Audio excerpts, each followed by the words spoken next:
정혜는 남편의 낡은 금고 안에서 봉투를 발견했어요. 그 안에는 친자 확인서와 통장 사본이 들어 있었어요. 그리고 40년 절친 미경이 전화로 이렇게 말했어요. 언니, 이제 우리 동현이도 아버지 몫을 받을 자격이 있잖아요.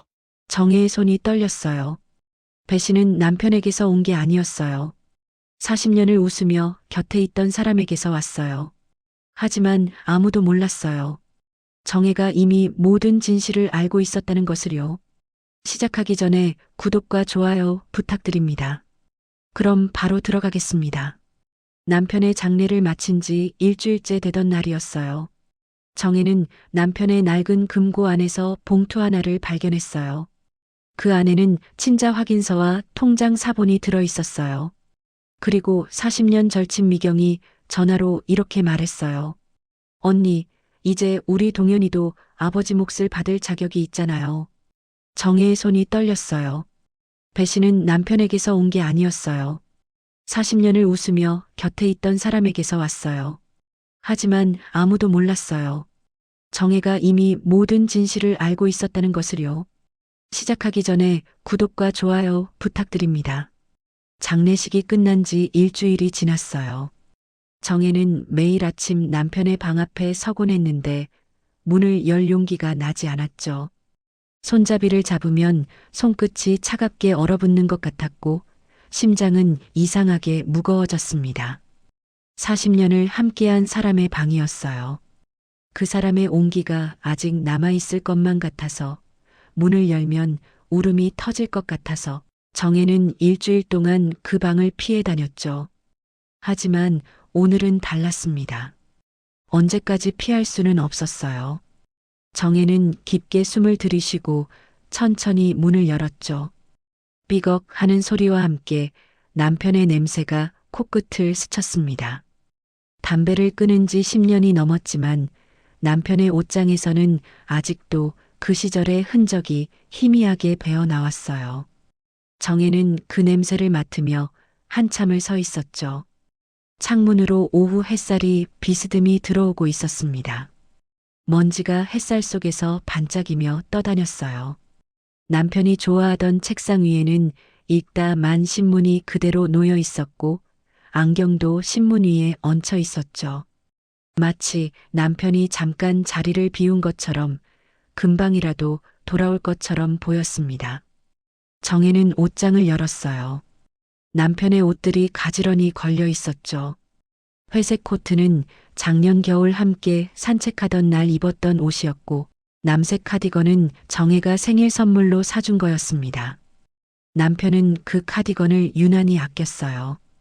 당신이 골라준 거니까 하며 웃던 얼굴이 떠올랐죠.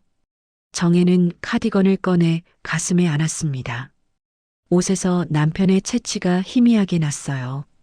눈물이 차올랐지만 정혜는 꾹 참았죠. 옷장 깊숙한 곳을 정리하려고 손을 뻗었을 때였습니다. 손끝에 차가운 금속이 닿았어요.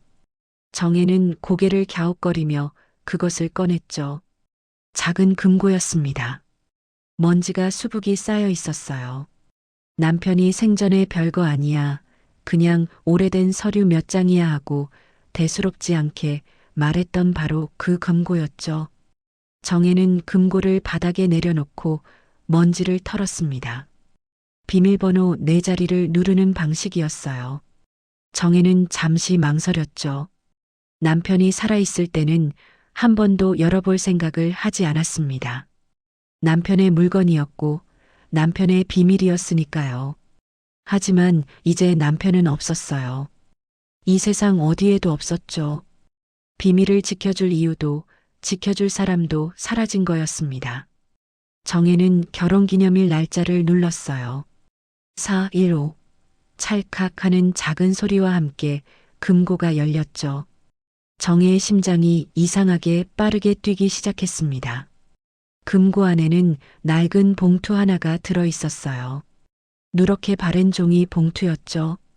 정혜는 조심스럽게 봉투를 집어들었습니다. 봉투가 생각보다 가벼웠어요. 하지만 그 안에 든 것의 무게는 가늠할 수 없었죠. 봉투를 여는 순간 정혜의 손가락이 미세하게 떨렸습니다. 서류 몇 장이 나왔어요. 정혜는 첫 번째 서류를 펼쳤죠. 그리고 눈앞이 하얘졌습니다. 친자 확인서였어요. 날짜는 32년 전이었죠. 아버지 이름 칸에는 남편의 이름이 선명하게 인쇄되어 있었습니다. 그리고 아이 이름 칸에는 동현이라고 적혀 있었어요. 정혜는 그 이름을 알고 있었죠. 미경의 아들이었습니다. 40년 절친 미경의 외아들, 어릴 때부터 귀엽다고 머리를 쓰다듬어줬던 그 아이였어요. 정혜는 서류를 다시 읽었죠. 한 글자 한 글자 또박또박 읽었습니다. 혹시 잘못 본 게 아닐까 싶었어요. 하지만 아무리 읽어도 글자는 변하지 않았죠. 남편과 미경 사이에 아이가 있었습니다. 정혜의 손에서 서류가 스르륵 미끄러졌어요. 종이가 바닥에 떨어지며 바스락거리는 소리가 유난히 크게 들렸죠. 정혜는 그 자리에 주저앉았습니다. 다리에 힘이 완전히 풀렸어요. 눈물이 나올 줄 알았죠. 펑펑 울 줄 알았습니다. 하지만 눈물은 나오지 않았어요. 너무 큰 충격 앞에서는 눈물조차 얼어붙는 거였죠. 32년이었습니다. 32년 동안 남편은 이 비밀을 품고 살았어요. 매일 아침 같은 밥상에서 밥을 먹고 매일 밤 같은 이불 속에서 잠을 자고 주말이면 함께 손잡고 산책을 하면서 남편은 이 비밀을 단 한 번도 말하지 않았죠. 40년 결혼 생활이 한순간에 낯설어졌습니다. 그리고 미경이 떠올랐어요. 미경은 매주 정혜의 집에 왔죠. 과일 바구니를 들고 직접 만든 반찬을 들고 환하게 웃으면서 현관문을 열었습니다. 언니 나야 하고 부르던 그 목소리가 귓가에 생생하게 맴돌았어요. 40년 동안 미경은 정혜를 언니라고 불렀죠. 40년 동안 가족처럼 지냈습니다. 명절이면 함께 모여 음식을 만들고 여행도 함께 다니고 기쁜 일 슬픈 일 모두 나눴어요. 그 모든 시간이 연기였던 거였죠. 정혜는 다음 서류를 확인했습니다. 통장 사본이었어요. 남편 명의의 비밀 계좌였죠. 매달 15일 일정한 금액이 빠져나가고 있었습니다. 수신인 이름은 미경이었어요. 첫 송금 날짜는 32년 전이었고 마지막 송금은 남편이 쓰러지기 한 달 전이었죠. 32년간 단 한 달도 빠지지 않았습니다. 정혜가 전혀 모르는 돈이 32년 동안 흘러나간 거였어요. 창밖으로 해가 기울고 있었죠. 오렌지빛 노을이 방 안으로 쏟아졌습니다. 남편의 사진 액자가 노을빛을 받아 반짝였어요. 사진 속 남편은 환하게 웃고 있었죠. 언제 찍은 사진인지 기억나지 않았지만 그 웃음만은 선명했습니다. 40년 동안 정혜가 사랑했던 웃음이었어요. 그 웃음 뒤에 이런 비밀이 숨어 있을 줄 정혜는 상상도 하지 못했죠. 정혜는 천천히 일어났습니다. 무릎이 욱신거렸어요. 하지만 쓰러져 있을 수는 없었죠. 정혜는 휴대폰을 집어들었습니다. 미경의 이름을 찾아 전화를 걸었어요. 신호음이 울렸죠. 한 번, 두 번, 세 번.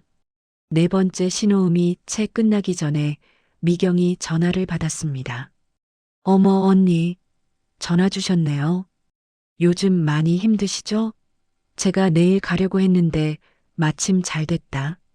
미경의 목소리는 여느 때와 다름없이 다정하고 밝았어요. 32년간 비밀을 숨기면서도 이렇게 자연스러울 수 있다니 정혜는 온몸에 소름이 돋았죠. 목소리가 떨릴 것 같았습니다. 하지만 정혜는 이를 악물고 침착하게 말했어요. 미경아, 내일 집으로 와. 할 얘기가 있어. 응, 언니. 뭔데? 무슨 일 있어? 정혜는 대답하지 않았죠. 조용히 전화를 끊었습니다. 손에 든 휴대폰이 천근만 근 무겁게 느껴졌어요. 그날 밤 정혜는 한숨도 자지 못했죠. 천장을 바라보며 뒤척이고 또 뒤척였습니다. 옆자리는 비어 있었어요. 남편이 40년간 누워있던 자리였죠. 이제는 아무도 없는 빈자리였습니다. 새벽 4시 창밖이 조금씩 밝아지기 시작했어요. 새들이 지저귀는 소리가 멀리서 들려왔죠. 정혜는 창가에 서서 떠오르는 해를 바라봤습니다. 새로운 하루가 시작되고 있었어요. 하지만 정혜에게 그 아침은 40년 인생이 무너지는 첫 번째 아침이었죠. 정혜는 조용히 다짐했습니다. 더 이상 속지 않겠다고, 진실을 끝까지 마주하겠다고요. 다음 날 오후 2시 초인종이 울렸어요. 정혜는 소파에서 일어나 현관으로 걸어갔죠. 문을 열기 전부터 누가 왔는지 알고 있었습니다. 발소리만 들어도, 숨소리만 들어도 알 수 있는 사람이었어요. 40년을 그렇게 가까이 지냈으니까요. 정혜는 깊게 숨을 들이쉬고 문을 열었죠. 미경이 서 있었습니다. 한 손에는 과일 바구니를 들고 다른 손에는 직접 담근 깍두기 통을 들고 있었어요. 예전과 똑같은 모습이었죠.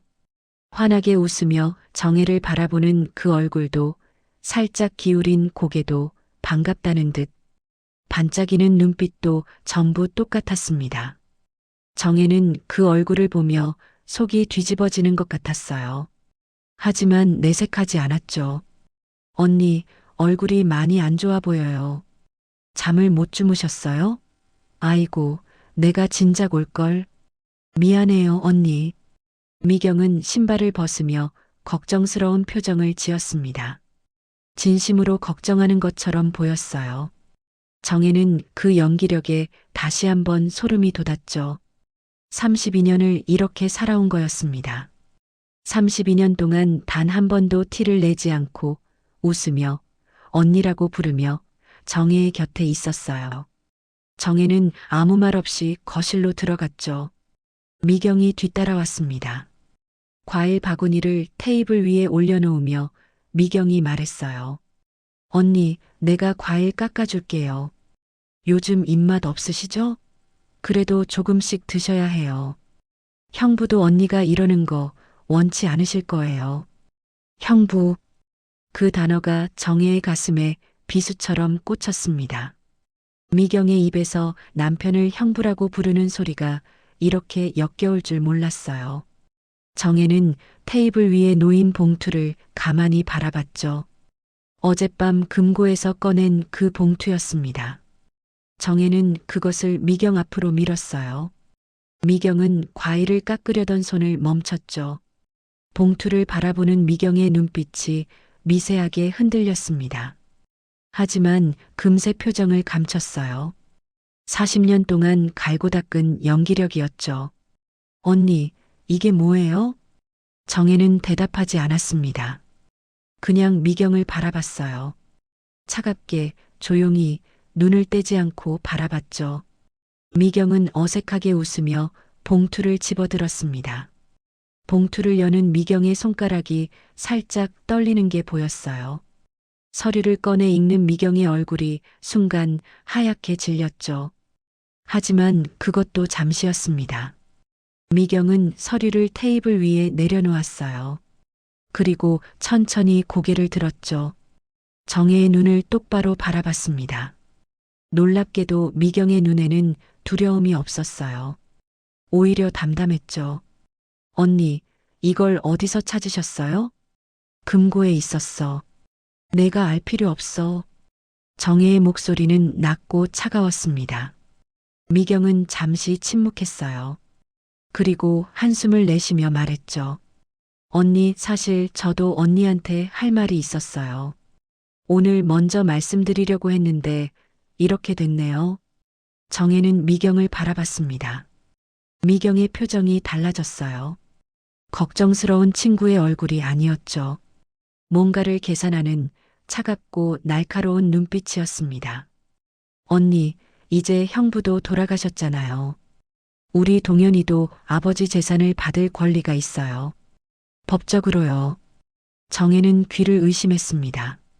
방금 뭐라고 했죠? 미경의 입에서 그런 말이 나올 줄은 상상도 못했어요. 남편의 장례식이 끝난 지 겨우 일주일이었습니다. 아직 49제도 지내지 않았어요. 그런데 미경은 벌써 재산 얘기를 꺼내고 있었죠. 미경아, 내가 지금 나한테 뭐라고 한 거니? 정혜의 목소리가 떨렸습니다. 분노 때문이었어요. 40년 우정이 한순간에 무너지는 소리가 들리는 것 같았죠. 미경은 담담하게 대답했습니다. 언니, 저도 32년을 참았어요. 동현이 아빠가 누군지 아무한테도 말 못하고 매달 형부가 보내주는 돈 받으면서 고개 숙이고 살았어요. 동현이한테도 아빠가 누군지 말 못하고 혼자 낳아서 혼자 키웠어요. 그게 얼마나 힘들었는지 언니는 몰라요. 미경의 눈가에 눈물이 고였습니다. 하지만 정혜는 그 눈물이 진짜인지 가짜인지 알 수 없었어요. 32년 동안 속아왔으니까요. 미경의 어떤 표정도 더 이상 믿을 수 없었죠. 이제 형부가 안 계시니까 동현이가 당당하게 자기 몫을 받아도 되잖아요. 언니, 우리 사이에 법적으로 싸우고 싶지 않아요. 그냥 동현이 목만 주세요. 그러면 저도 더 이상 아무것도 안 바랄게요. 정혜는 천천히 일어났습니다. 온몸이 떨렸어요. 분노인지 슬픔인지 배신감인지 알 수 없었죠. 아마 그 모든 감정이 한꺼번에 밀려오는 거였습니다. 정혜는 현관문을 가리키며 말했어요. 나가. 미경이 눈을 크게 떴습니다. 정혜가 이렇게 나올 줄 몰랐던 것 같았어요. 미경은 자리에서 일어나지 않았죠. 오히려 웃으며 말했습니다. 언니, 감정적으로 나오지 마세요. 이건 감정 문제가 아니에요. 법적인 문제예요. 언니가 싫다고 해도 동현이는 아버지 재산을 받을 권리가 있어요. 변호사한테 이미 상담받았어요.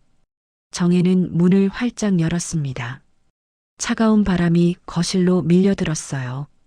정혜는 미경을 똑바로 바라보며 낮은 목소리로 말했죠. 40년이었어.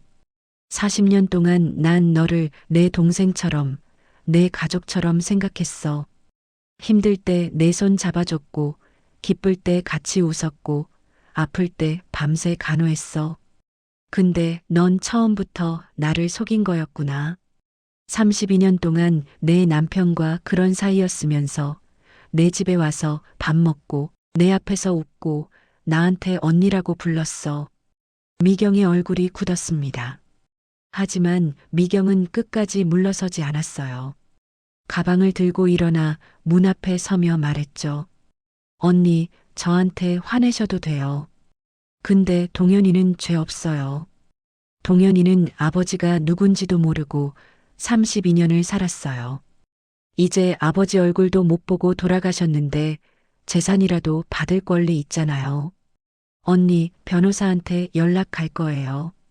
감정에 휩쓸리지 마시고 현실적으로 생각하세요.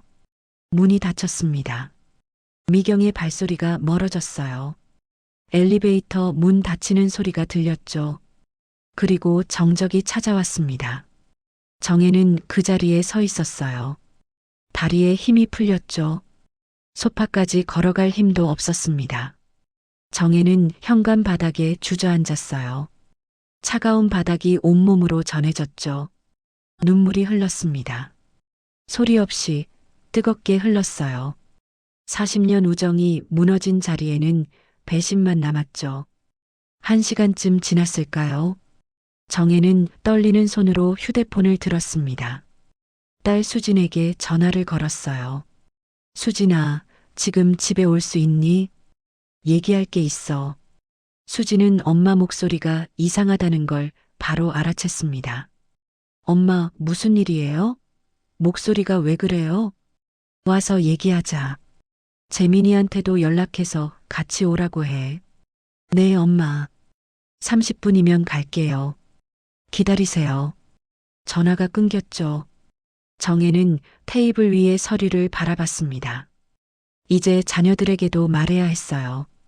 아버지의 비밀을, 그리고 미경이라는 사람의 진짜 정체를 말해야 했죠. 창밖으로 해가 기울고 있었습니다. 노을이 붉게 타오르고 있었어요. 정혜는 그 노을을 바라보며 생각했죠. 오늘 아침까지만 해도 미경은 40년 절친이었습니다. 지금은 원수가 됐어요. 하루 만에 모든 게 바뀌어 버렸죠. 30분 후 초인종이 울렸습니다. 수진과 재민이 도착했어요. 두 사람은 현관문을 열자마자 엄마의 얼굴을 보고 놀랐죠. 하룻밤 사이에 엄마가 10년은 늙어 보였습니다. 눈가에는 눈물 자국이 남아 있었고 입술은 바싹 말라 있었어요. 수진이 엄마에게 달려가 손을 잡았습니다. 엄마, 무슨 일이에요? 왜 이러세요? 정혜는 대답 대신 테이블 위에 서류를 가리켰어요. 수진과 재민이 서류를 읽기 시작했죠. 읽는 동안 수진의 눈에서 눈물이 흘러내렸고 재민의 얼굴은 점점 붉어졌습니다. 재민이 주먹을 쥐며 말했어요. 이게 뭐예요? 아버지가 이럴 리 없어요. 정혜는 아무 말도 하지 않았죠. 진실은 이미 종이 위에 있었습니다. 아무리 부정해도 사라지지 않는 32년 된 비밀이었어요. 이제 가족 전쟁이 시작된 거였죠. 그날 저녁 정혜의 집 거실에는 무거운 침묵이 내려앉아 있었어요. 수진과 재민은 소파에 나란히 앉아 있었고 정혜는 맞은편 의자에 앉아 있었죠. 테이블 위에는 서류들이 펼쳐져 있었습니다. 친자 확인서, 통장 사본, 그리고 오늘 낮에 변호사에게 받아온 법률 상담 자료까지. 가족 세 사람은 한동안 아무 말도 하지 못했어요. 할 말이 너무 많아서 오히려 입이 열리지 않는 그런 순간이었죠. 재민이 먼저 침묵을 깼습니다. 손에 들고 있던 서류를 테이블 위에 던지듯 내려놓으며 말했어요. 말도 안 돼요. 아버지가 이럴 뿐이 아니에요. 이건 뭔가 잘못된 거예요. 누가 조작한 거 아니에요? 재민의 목소리는 떨리고 있었죠. 분노인지 슬픔인지 아니면 아버지에 대한 믿음이 무너지는 두려움인지 알 수 없었습니다. 정혜는 아들의 얼굴을 바라봤어요. 남편의 젊은 시절과 닮은 얼굴이었죠. 그 얼굴이 지금 고통으로 일그러져 있었습니다. 재민아, 나도 믿고 싶지 않아. 하지만 이건 아버지 금고에서 나온 거야. 아버지가 직접 보관하고 있던 거라고. 수진이 눈물을 닦으며 말했어요. 수진의 눈은 이미 퉁퉁 부어 있었죠. 엄마, 미경 이모가 정말 그렇게 말했어요? 재산을 달라고요? 아빠 돌아가신 지 일주일밖에 안 됐는데? 정혜는 천천히 고개를 끄덕였습니다. 그 순간에 미경 얼굴이 떠올랐어요. 당당하게, 뻔뻔하게, 법적 권리를 주장하던 그 얼굴이요. 40년 동안 친자매처럼 지냈던 사람의 얼굴이라고는 믿기지 않았죠. 그래, 미경이가 그랬어. 동현이가 아버지 재산을 받을 권리가 있다고. 변호사한테 이미 상담받았다고 하더라. 재민이 벌떡 일어났습니다. 거실을 서성이며 주먹을 쥐었다 폈다 반복했어요. 분노를 어디에 쏟아야 할지 모르는 것 같았죠. 미쳤어요, 진짜. 32년 동안 숨어 있다가 아버지 돌아가시니까 갑자기 나타나서 돈 달라고? 그게 사람이에요? 그리고 미경 이모는요? 40년 동안 우리 집에 밥 먹으러 다니면서 엄마한테 언니 하면서 뒤에서는 아버지랑 그런 사이였어요? 재민의 목소리가 점점 높아졌습니다. 수진이 오빠를 진정시키려고 했지만 재민은 멈추지 않았어요. 나 그 사람들 용서 못해요. 절대 못해요. 한 푼도 못 줘요. 정혜는 아들을 바라보며 조용히 말했죠. 재민아, 앉아. 감정적으로 대응하면 안 돼. 지금 우리한테 필요한 건 냉정함이야. 재민은 잠시 엄마를 바라봤습니다. 엄마의 눈이 평소와 달랐어요. 슬픔 속에서도 단단한 결심 같은 게 보였죠. 재민은 천천히 다시 소파에 앉았습니다. 정혜는 가방에서 봉투 하나를 꺼냈어요. 오늘 낮에 변호사 사무실에서 받아온 것이었죠. 오늘 변호사님 만나고 왔어. 아버지가 5년 전에 유언장을 남겼더라. 변호사님한테 맡겨놨던 거야. 수진과 재민의 눈이 커졌습니다. 유언장이라는 말에 두 사람 모두 긴장한 기색이었어요. 유언장이요? 아버지가 유언장을 남기셨어요? 정혜는 고개를 끄덕이며 봉투를 열었죠. 안에서 공증된 서류가 나왔습니다. 정혜는 서류를 테이블 위에 펼쳤어요. 읽어봐. 수진이 먼저 서류를 집어들었습니다. 읽는 동안 수진의 표정이 조금씩 밝아졌어요. 다 읽고 나서 수진이 말했죠. 아버지가 전 재산을 엄마한테 남겼어요. 엄마 사후에 저랑 재민 오빠한테 균등하게 분배하라고 썼어요. 재민이 물었습니다. 동현이 얘기는요? 동현이한테 뭐라고 쓰셨어요? 수진이 서류를 다시 확인했어요. 천천히 읽어 내려가다가 고개를 저었죠. 없어. 아버지가 동현 씨 이름을 한 번도 언급 안 하셨어. 잠시 침묵이 흘렀습니다. 재민이 안도의 한숨을 내쉬며 말했어요.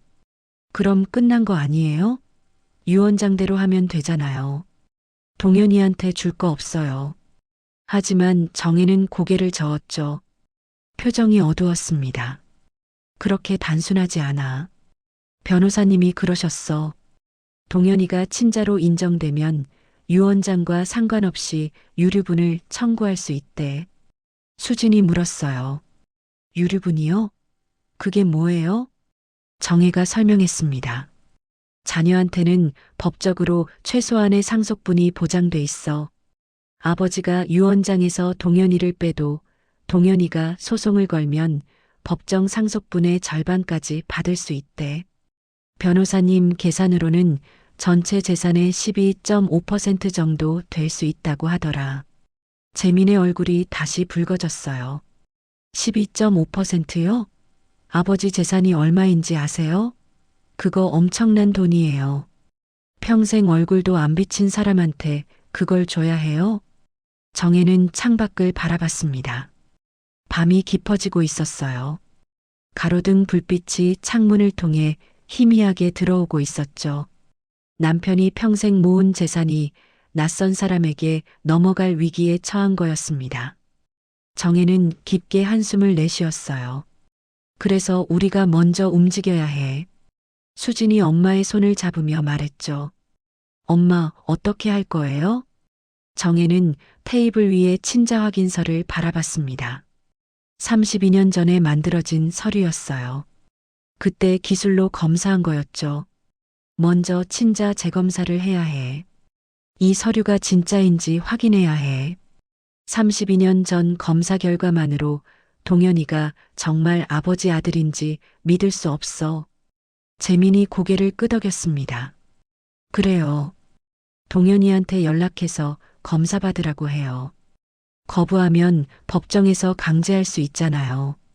정혜는 잠시 생각했어요. 그리고 천천히 말했죠. 내가 직접 만날 거야. 수진과 재민이 동시에 반대했습니다. 엄마 안 돼요. 혼자 만나시면 안 돼요. 그래요, 엄마. 우리가 같이 갈게요. 정혜는 고개를 저었어요. 단호한 표정이었죠. 아니, 내가 가야 해. 이건 내 문제야. 너희 아버지와 나의 40년 결혼 문제야. 내가 직접 눈을 보고 확인하고 싶어. 동현이라는 사람이 어떤 사람인지, 뭘 원하는 건지. 자녀들은 더 이상 반대하지 못했습니다. 엄마의 눈에 결심이 가득했어요.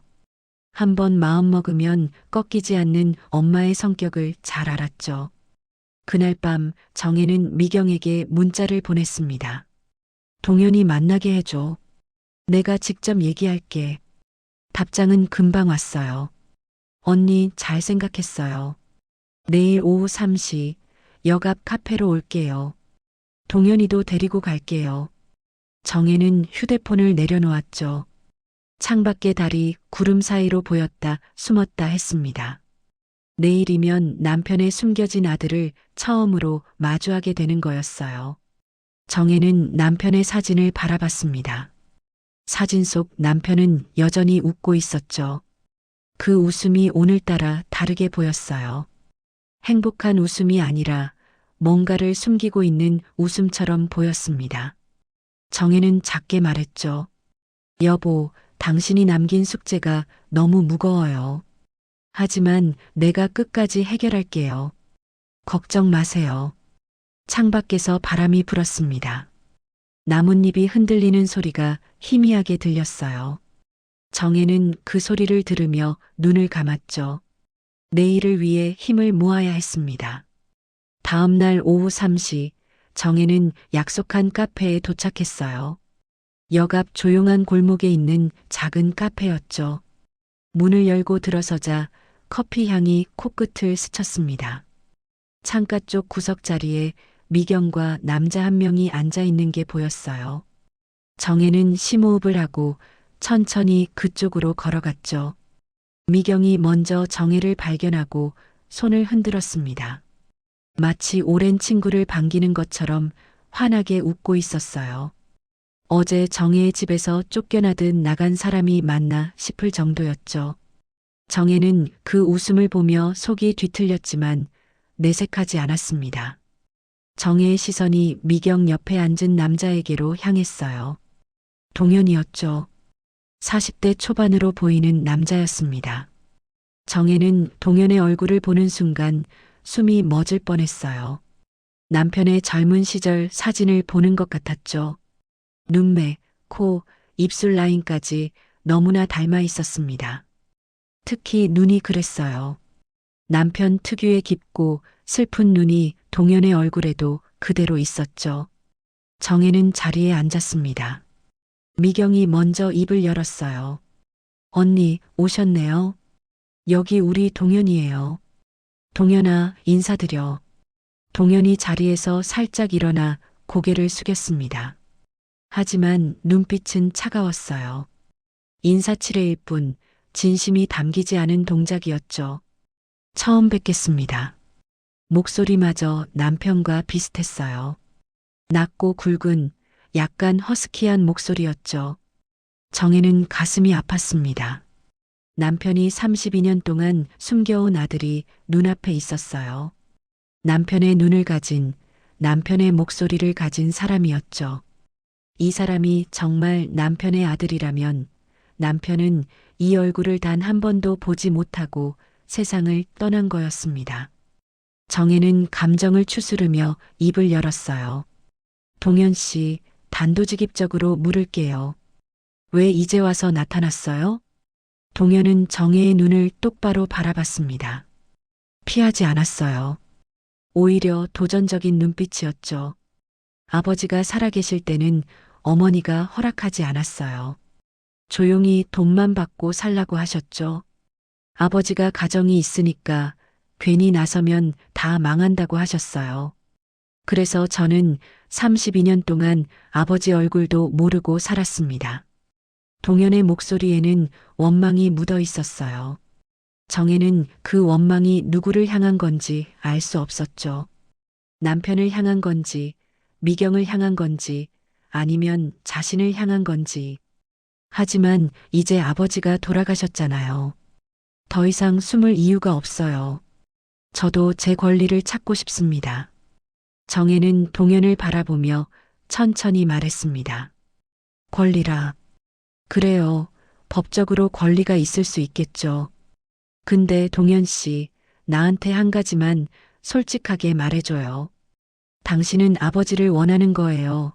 아니면 아버지의 돈을 원하는 거예요? 동현의 표정이 살짝 굳었어요. 예상치 못한 질문이었던 것 같았죠. 잠시 침묵이 흘렀습니다.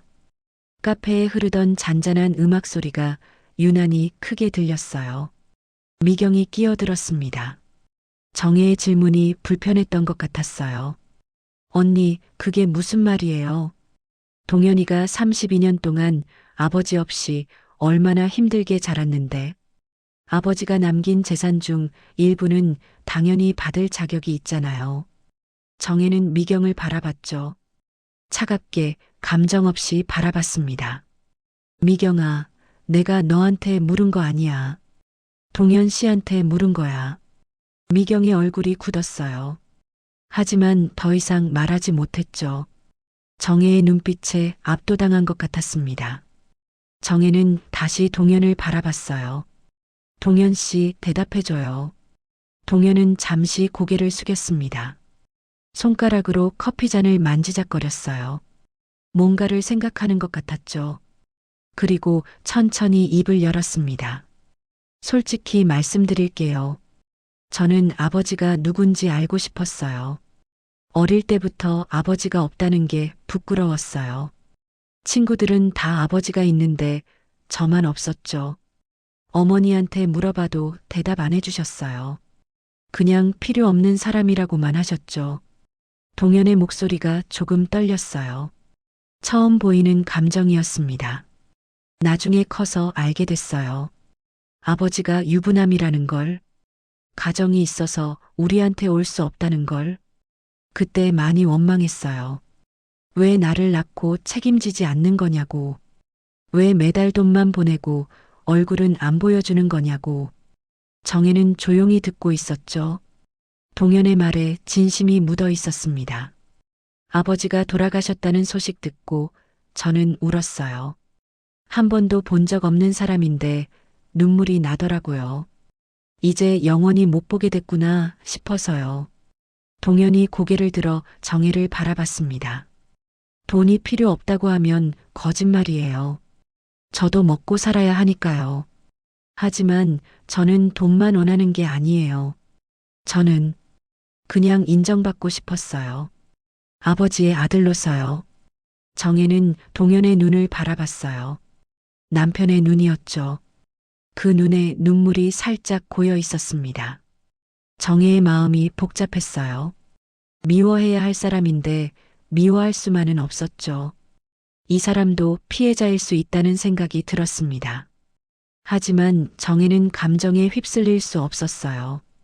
아직 확인해야 할 것이 있었죠. 동현 씨, 한 가지 먼저 확인할 게 있어요. 당신이 정말 내 남편의 아들인지 다시 검사해야 해요. 32년 전 서류만으로는 믿기 어려워요. 요즘 기술로 다시 검사하면 확실하게 알 수 있잖아요. 동현은 잠시 정혜를 바라봤습니다. 그리고 고개를 끄덕였어요. 알겠습니다. 해드리죠. 저는 숨길 거 없어요. 미경이 끼어들었죠. 언니, 그럴 필요까지 있어요? 이미 32년 전에 검사했잖아요. 정혜는 미경을 차갑게 바라봤습니다. 미경아, 32년 전 검사랑 지금 검사는 정확도가 달라. 그리고 이건 내 권리야. 내 남편의 재산이 걸린 문제인데 확실하게 확인할 권리가 있어. 미경은 더 이상 반박하지 못했어요. 정혜의 말이 틀리지 않았으니까요. 동현이 가방에서 명함을 꺼냈습니다. 정혜에게 건네며 말했어요. 제 연락처예요. 검사 일정 잡히면 연락 주세요. 언제든 응하겠습니다. 정혜는 명함을 받았죠. 명함에는 김동현이라는 이름과 함께 작은 회사의 직함이 적혀 있었습니다. 평범한 직장인이었어요. 미경이 가방에서 서류를 꺼냈습니다. 정혜 앞으로 밀며 말했어요. 언니, 여기 저희 변호사 연락처예요. 검사 결과 나오면 그때 다시 연락할게요.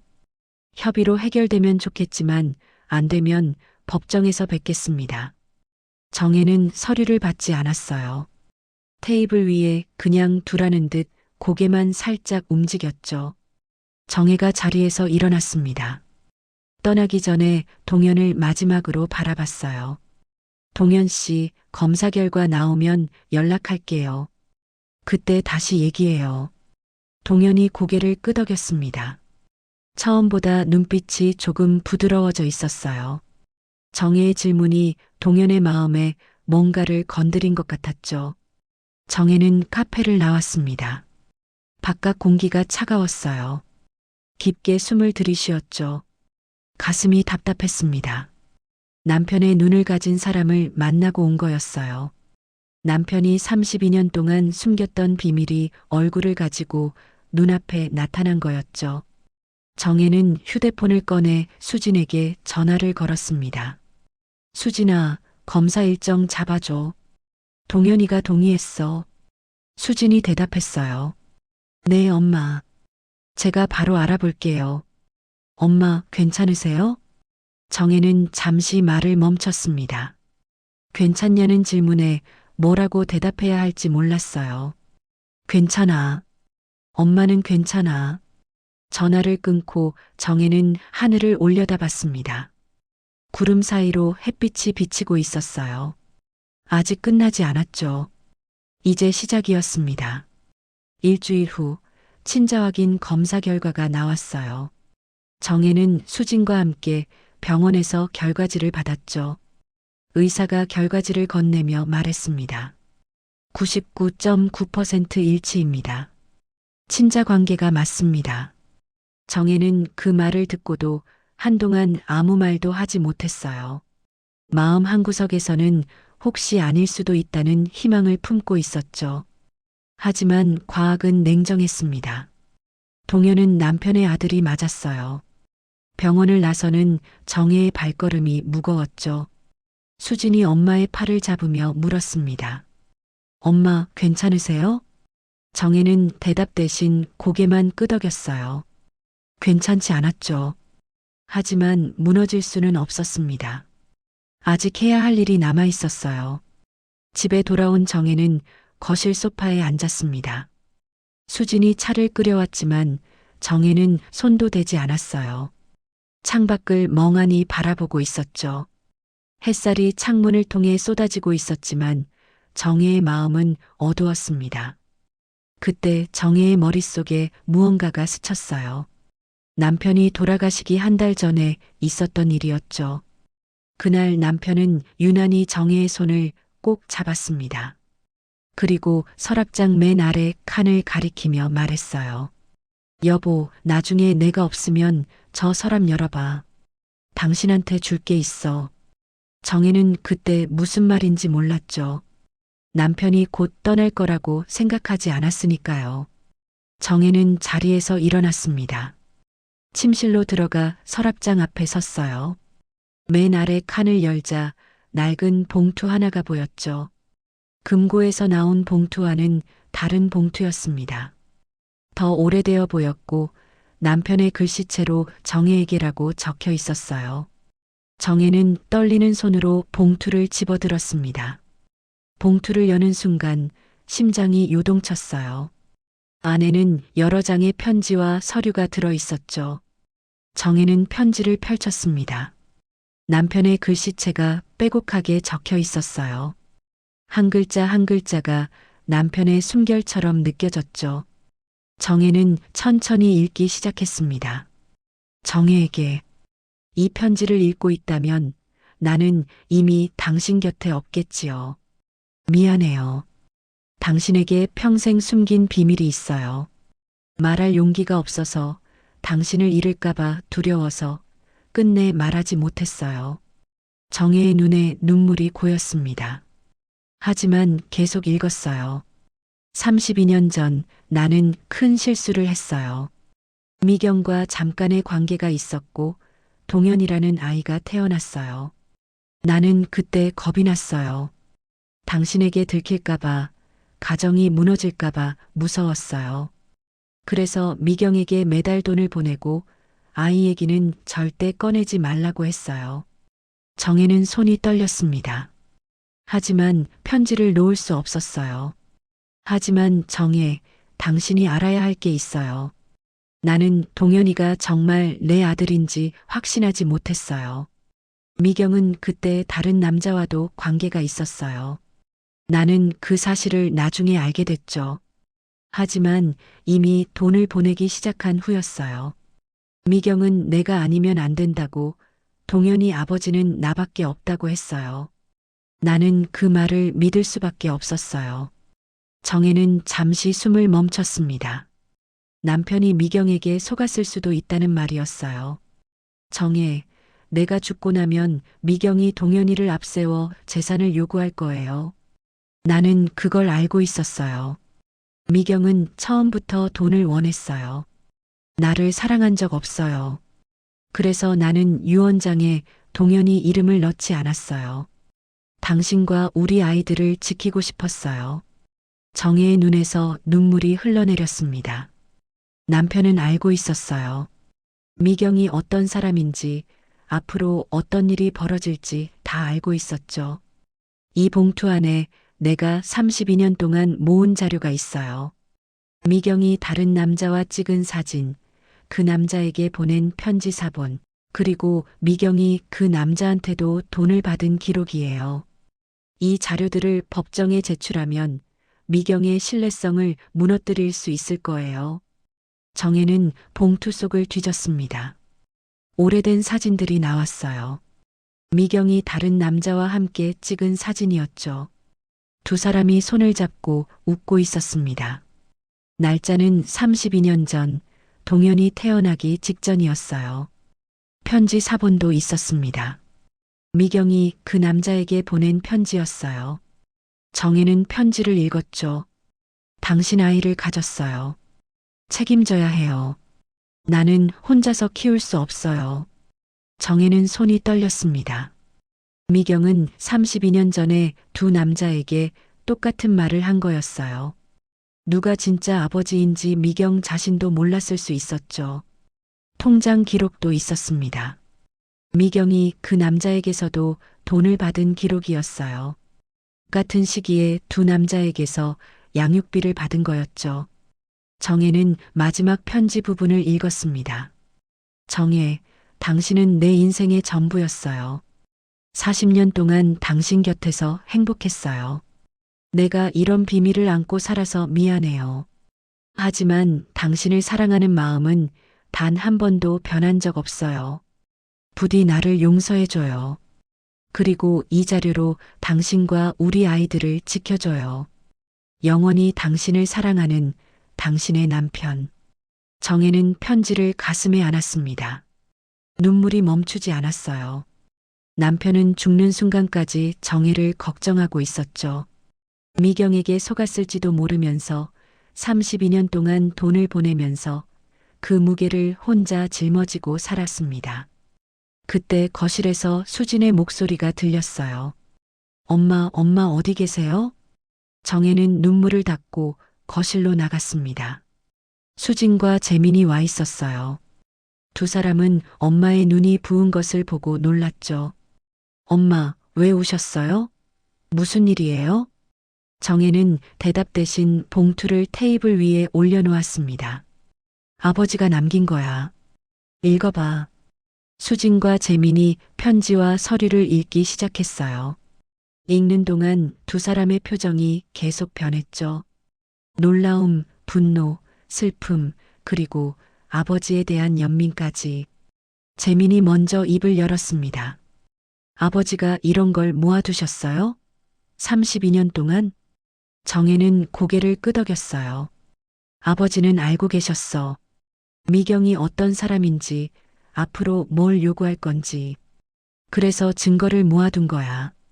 우리를 지키려고. 수진이 눈물을 닦으며 말했죠. 아버지가 얼마나 힘드셨을까요? 이런 비밀을 혼자 안고 사시면서. 정혜는 창밖을 바라봤습니다. 해가 지고 있었어요. 노을이 붉게 타오르고 있었죠. 아버지는 끝까지 우리 편이었어. 이제 우리가 아버지 뜻을 이어야 해. 재민이 주먹을 쥐며 말했습니다. 엄마, 이 자료 법정에 제출해요. 미경 이모 거짓말 다 밝혀요. 정혜는 고개를 끄덕였어요. 그래. 내일 변호사님 만나러 갈 거야. 이번엔 우리가 반격할 차례야. 창밖으로 별이 하나둘 떠오르고 있었습니다. 남편이 남긴 마지막 선물이 정혜의 손에 쥐어져 있었어요. 이제 싸울 준비가 된 거였죠. 일주일 후 정혜는 미경에게 전화를 걸었어요. 신호음이 2번 울리고 미경이 받았죠. 예전처럼 다정한 목소리였습니다. 언니, 전화 주셨네요. 검사 결과 나왔죠? 이제 협의하실 거예요? 정혜는 감정을 누르며 천천히 말했어요. 미경아, 내일 우리 집으로 와. 얘기할 게 있어. 네, 언니. 동현이도 데리고 갈까요? 아니, 너 혼자 와. 전화가 끊겼죠. 미경은 아마 자신이 이겼다고 생각했을 거예요. 친자 확인 결과가 나왔으니 이제 정혜가 항복할 거라고 믿었겠죠. 하지만 미경은 몰랐습니다. 정혜의 손에 32년 된 진실이 쥐어져 있다는 걸요. 다음 날 오후 2시 초인종이 울렸어요. 정혜는 천천히 현관으로 걸어가 문을 열었죠. 미경이 서 있었습니다. 오늘따라 옷을 잘 차려입었어요. 마치 승리를 자축하러 온 것처럼 화려한 차림이었죠. 입가에는 자신감 넘치는 미소가 걸려 있었습니다. 언니, 잘 생각하셨어요. 역시 우리 언니는 현명해요. 미경은 신발을 벗으며 능글맞게 웃었어요. 정혜는 아무 말 없이 거실로 안내했죠. 소파에 앉은 미경은 여유롭게 다리를 꼬았습니다. 마치 자기 집에 온 것처럼 편안한 자세였어요. 언니, 커피 한 잔 주세요. 오늘 좋은 얘기 나눌 거잖아요. 정혜는 커피를 내오지 않았어요. 대신 테이블 위에 두꺼운 서류 봉투를 올려놓았죠. 미경은 그 봉투를 보고 잠시 눈을 깜빡였습니다. 협의서인 줄 알았던 것 같았어요. 뭐예요, 이게? 협의서예요?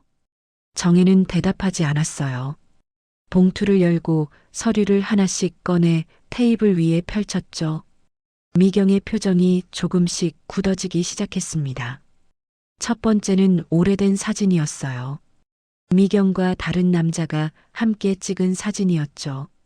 두 사람이 손을 잡고 환하게 웃고 있었습니다. 배경은 바닷가였어요. 사진 뒷면에는 날짜가 적혀 있었죠. 32년 전, 동현이 태어나기 석 달 전이었습니다. 미경의 얼굴이 창백해졌어요. 사진을 집어들더니 손이 미세하게 떨렸죠.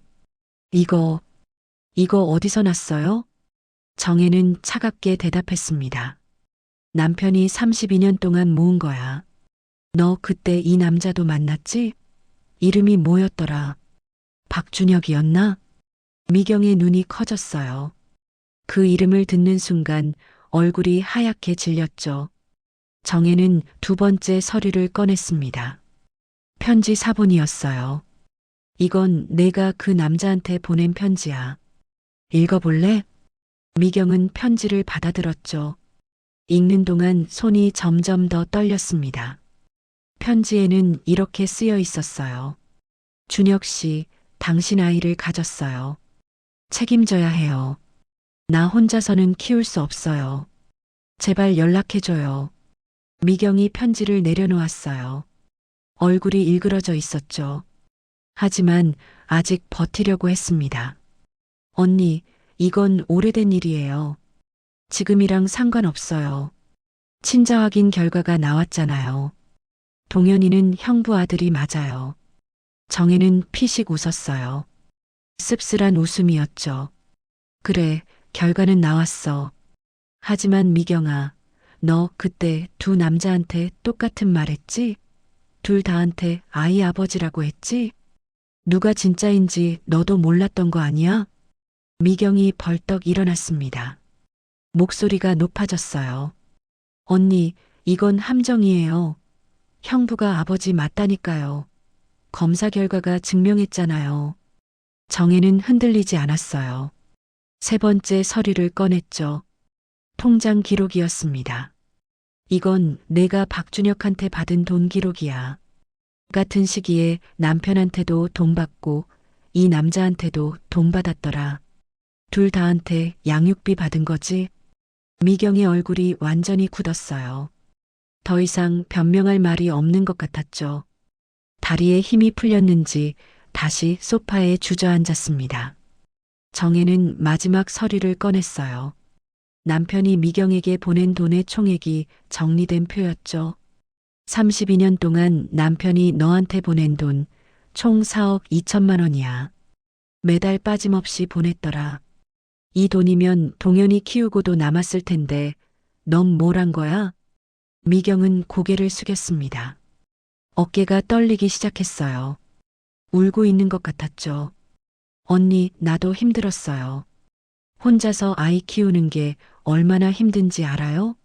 형부는 가정이 있으니까 올 수 없다고 했고 나는 혼자서 다 감당해야 했어요.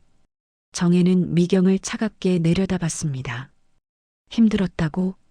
미경아, 넌 32년 동안 내 집에 와서 밥 먹고 내 앞에서 웃고 나한테 언니라고 부르면서 속으로는 비웃었겠지. 바보 같은 언니, 아무것도 모르는 언니라고. 미경이 고개를 들었어요. 눈물이 얼굴을 타고 흘러내리고 있었죠. 언니 미안해요. 정말 미안해요. 하지만 동현이는 죄가 없어요. 동현이는 아무것도 몰랐어요. 제발 동현이까지 미워하지 마세요. 정혜는 한숨을 내쉬었습니다. 창밖을 바라봤어요. 해가 기울고 있었죠. 오렌지빛 노을이 거실로 스며들고 있었습니다. 미경아, 이 자료들 법정에 제출하면 어떻게 될 것 같아?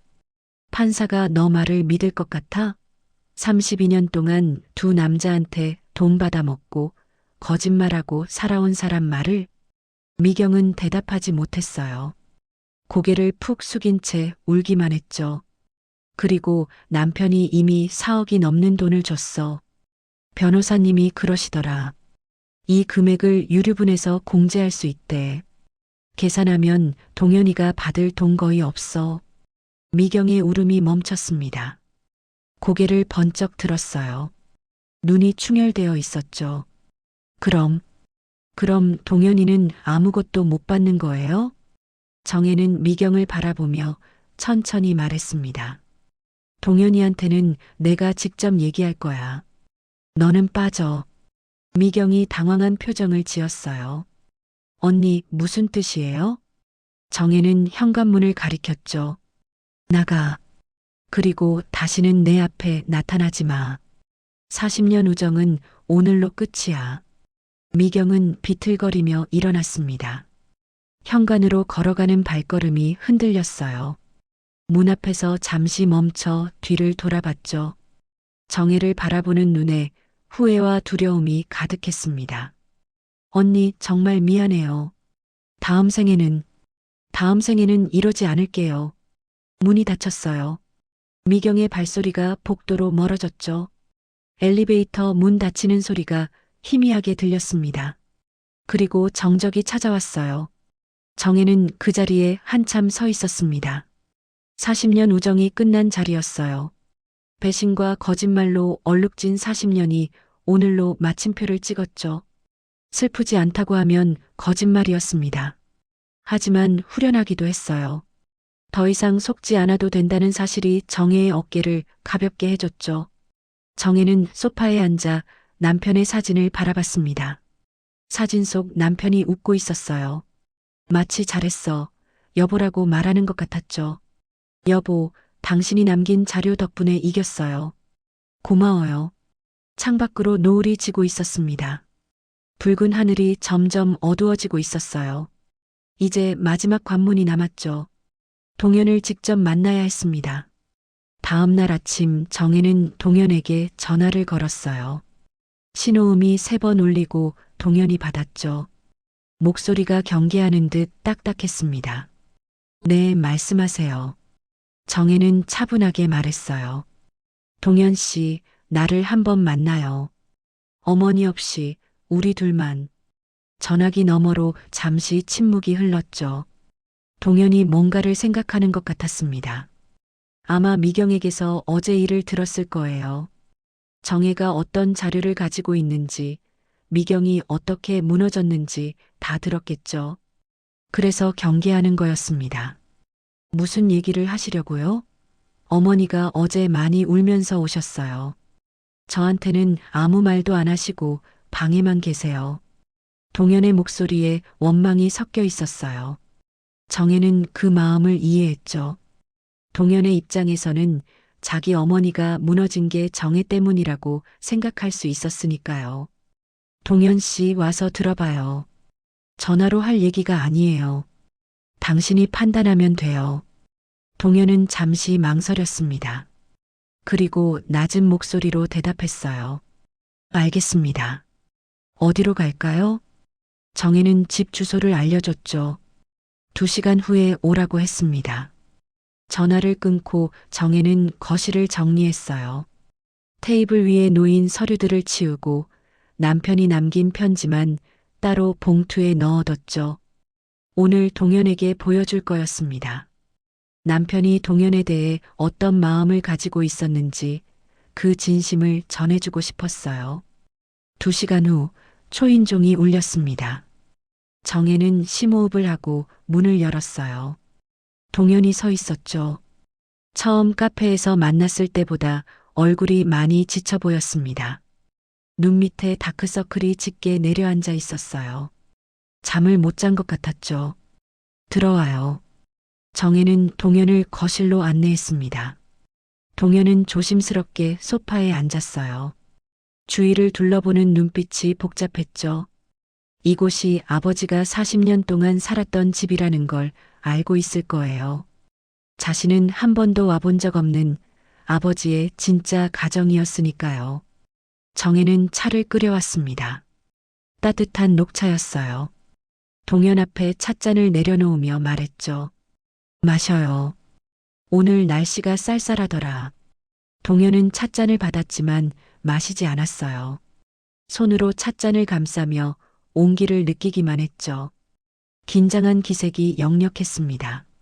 무슨 얘기를 하시려는 건지 모르겠어요. 어머니가 어제 많이 힘들어 하셨어요. 솔직히 저는 지금 혼란스러워요. 정혜는 동현을 바라봤습니다. 남편의 눈이었어요. 지치고 상처받은 남편의 눈이 동현의 얼굴에 그대로 있었죠. 정혜는 마음이 아팠습니다. 동현 씨, 어머니한테 들었지? 내가 어떤 자료를 가지고 있는지. 동현은 고개를 끄덕였어요. 네, 어머니가 말씀하셨어요. 옛날에 다른 남자도 만났다고. 그 사람한테도 돈을 받았다고. 정혜는 천천히 말했습니다. 그래요. 그게 사실이에요. 하지만 오늘 내가 얘기하고 싶은 건 그게 아니에요. 동현이 고개를 들어 정혜를 바라봤죠. 눈빛에 의아함이 떠올랐습니다. 정혜는 봉투를 꺼내 동현 앞에 내밀었어요. 이건 아버지가 남긴 편지야. 나한테 쓴 편지인데 당신 얘기가 많이 나와요. 읽어봐요. 동현은 잠시 망설였습니다. 봉투를 받는 손이 떨리고 있었어요. 천천히 봉투를 열고 편지를 꺼냈죠. 읽기 시작하는 동현의 눈이 점점 촉촉해졌습니다. 정혜는 조용히 기다렸어요. 동현이 편지를 읽는 동안 창밖을 바라봤죠. 햇살이 따스하게 거실로 쏟아지고 있었습니다. 평화로운 오후였어요. 한참 후 동현이 편지를 내려놓았습니다. 눈에서 눈물이 흘러내리고 있었어요. 고개를 숙인 채 한동안 아무 말도 하지 못했죠. 정혜가 조심스럽게 말했습니다. 아버지는 당신을 만나고 싶어 하셨어요. 편지에도 썼지만 어머니가 허락하지 않았대요. 내가 알게 될까봐 무서웠다고 하더라. 아버지는 매달 돈을 보내면서 동현 씨 사진을 보내달라고 했대요. 근데 어머니가 사진도 안 보내줬다고 해요. 동현의 어깨가 떨렸습니다. 울음을 참으려고 애쓰는 것 같았어요. 아버지가 저를 보고 싶어 하셨다고요? 정혜는 고개를 끄덕였죠. 그랬어요. 아버지는 당신을 한 번도 본 적이 없는 게 평생 후회였대요. 죽기 전에 한 번만이라도 보고 싶었다고 편지에 썼어요. 동현이 손으로 얼굴을 감쌌습니다. 어깨가 흔들리기 시작했어요. 소리 없이 울고 있었죠. 32년 동안 아버지를 원망했던 사람이었습니다. 돈만 보내고 얼굴 한 번 안 보여준 냉정한 사람이라고 생각했던 거예요. 근데 진실은 달랐죠. 아버지는 만나고 싶어도 만날 수 없었던 거였습니다. 정혜는 동현이 울음을 멈출 때까지 기다렸어요. 급하게 말할 필요가 없었죠. 이 순간은 동현에게 필요한 시간이었습니다. 한참 후 동현이 얼굴을 들었어요. 눈이 퉁퉁 부어 있었죠. 목소리가 갈라져 있었습니다. 저, 어머니를 원망해야 하는 건가요? 아버지를 못 만나게 한 건 어머니였잖아요. 정혜는 고개를 저었어요. 그건 동현 씨가 판단할 일이에요. 나는 누구를 원망하라고 말할 수 없어요. 다만 아버지의 진심은 알았으면 했어요. 아버지는 당신을 버린 게 아니에요. 만나지 못한 거예요. 동현은 다시 편지를 바라봤습니다. 아버지의 글씨체가 빼곡하게 적혀 있는 종이였어요. 한 번도 본 적 없는 아버지의 손길이 느껴지는 것 같았죠. 저, 소송 안 할게요. 정혜가 물었어요. 정말요? 동현은 고개를 끄덕였습니다. 네. 저는 돈 때문에 나선 게 아니었어요. 솔직히 돈도 필요했지만 그것보다 인정받고 싶었어요. 아버지의 아들로서 인정받고 싶었어요. 근데 이 편지가 이게 제가 원했던 거예요.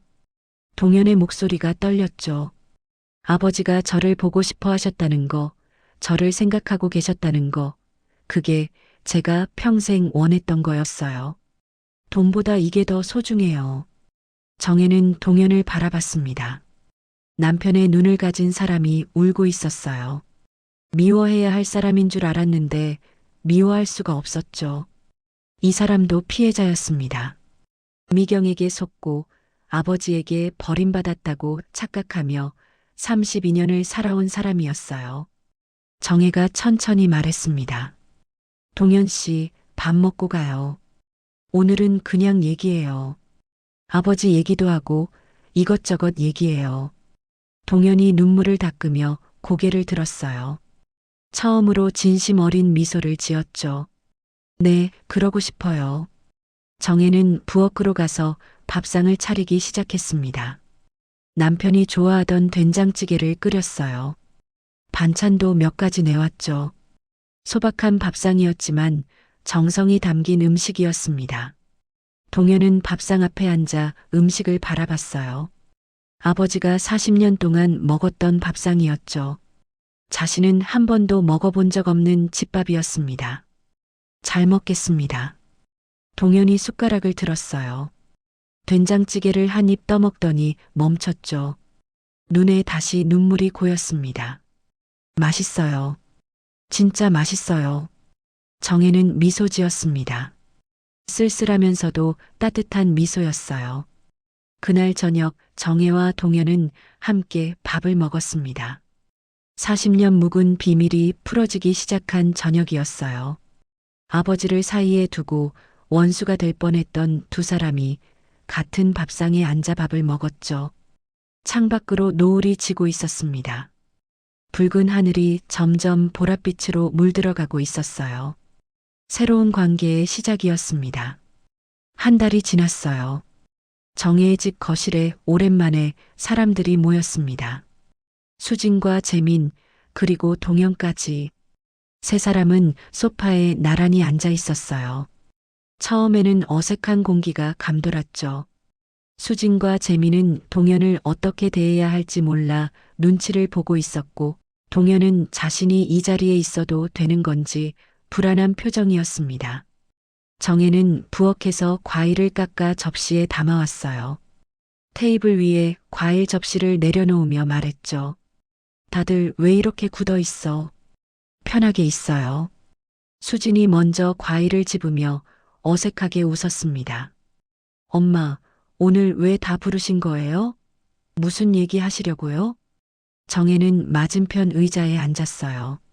세 사람의 얼굴을 천천히 둘러봤죠. 남편의 자녀들이었습니다. 수진과 재민은 정혜가 낳은 자녀였고 동현은 미경이 낳은 자녀였어요. 하지만 셋 다 남편의 피를 물려받은 사람들이었죠. 정혜는 깊게 숨을 들이쉬고 입을 열었습니다.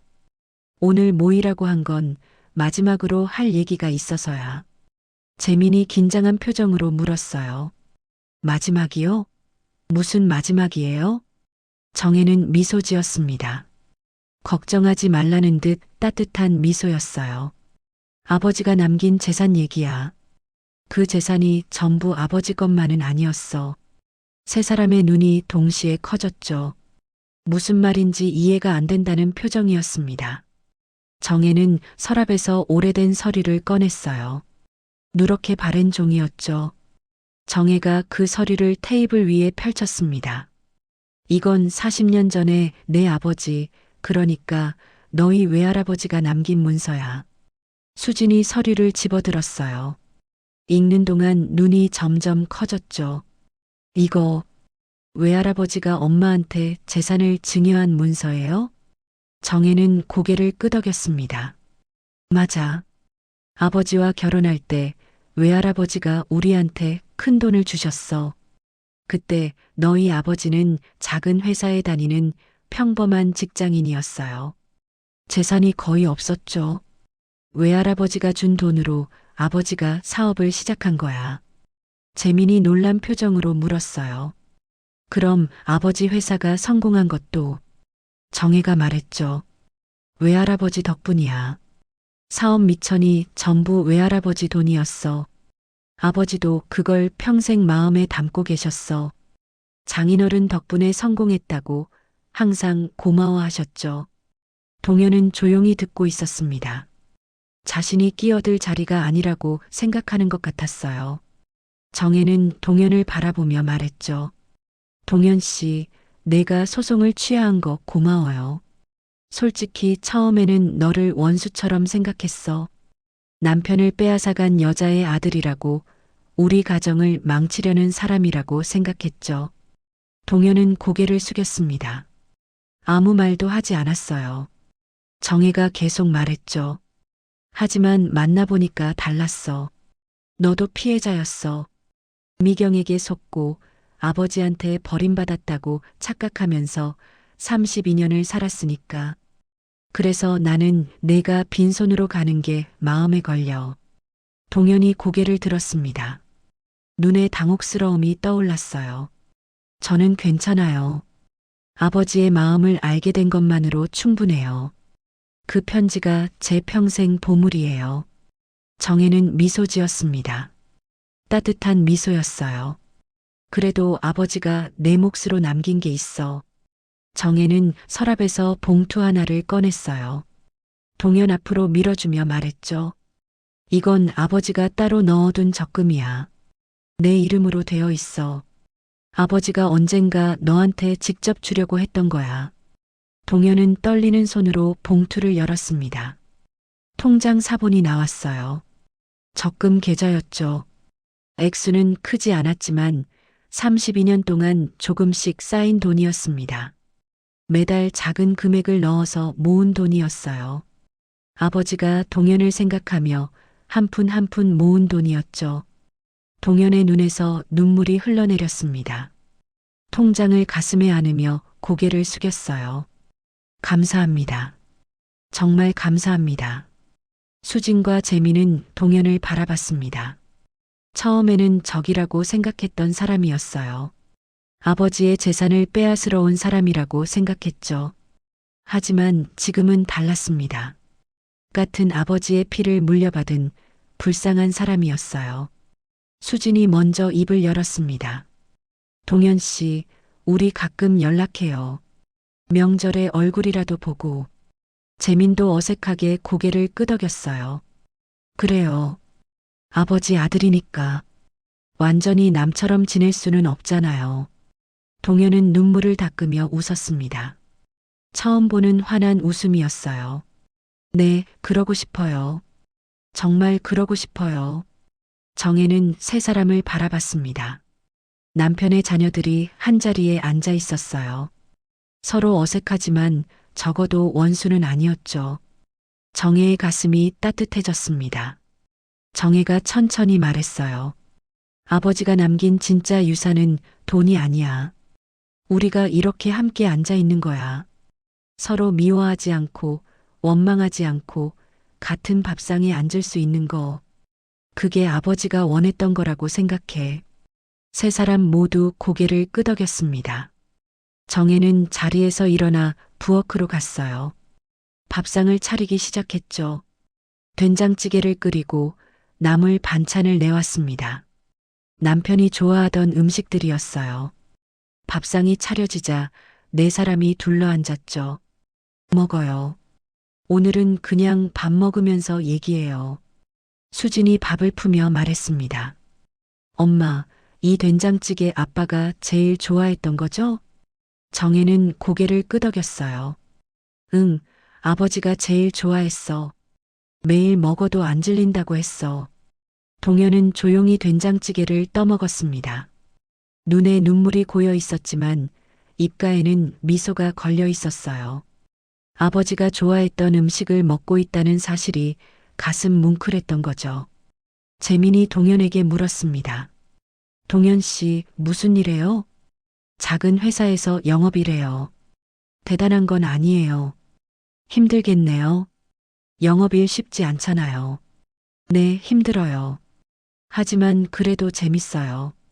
어색하지만 대화가 이어졌습니다. 처음엔 뻣뻣했지만 밥을 먹으면서 조금씩 풀어졌어요. 웃음소리도 간간히 터져 나왔죠. 정혜는 그 모습을 바라보며 미소 지었습니다. 남편이 살아있었다면 이 장면을 보고 싶어 했을 거예요. 자신의 자녀들이 한자리에 모여 밥을 먹는 모습을 말이죠. 식사가 끝나고 세 사람은 돌아갔습니다. 현관에서 동현이 정혜에게 허리 숙여 인사했어요. 오늘 정말 감사했습니다. 평생 잊지 못할 거예요. 정혜는 동현의 어깨를 가볍게 토닥였습니다. 가끔 밥 먹으러 와요. 된장찌개 끓여줄게. 동현의 눈에 다시 눈물이 고였어요. 고개를 끄덕이고 돌아섰죠. 문이 닫히고 집안이 조용해졌습니다. 정혜는 거실로 돌아와 소파에 앉았어요. 창밖으로 별이 빛나고 있었죠. 맑은 밤하늘이었습니다. 정혜는 남편의 사진을 바라봤어요. 사진 속 남편이 웃고 있었죠. 40년 동안 함께했던 사람이었습니다. 비밀을 숨기고 살았지만 끝까지 가족을 지키려 했던 사람이었어요. 정혜는 작게 말했습니다. 여보, 오늘 동현이 왔어요. 수진이랑 재민이도 왔고 셋이 같이 밥 먹었어요. 당신이 보고 싶어 했던 장면이죠? 이제 당신 숙제 다 끝났어요. 편히 쉬세요. 창밖으로 바람이 불었습니다. 나뭇잎이 흔들리는 소리가 희미하게 들렸어요. 마치 남편이 대답하는 것 같았죠. 정혜는 눈을 감았습니다. 40년 만의 비밀이 끝난 밤이었어요. 배신과 눈물로 얼룩졌던 시간이 지나고 이제 새로운 시작이 열린 거였죠. 창밖의 별이 유난히 밝게 빛나고 있었습니다. 남편이 남긴 진짜 유산은 돈이 아니었어요. 서로를 용서하고 함께 앉을 수 있는 마음이었죠. 그게 남편이 정혜에게 그리고 세 자녀에게 남긴 가장 큰 선물이었습니다.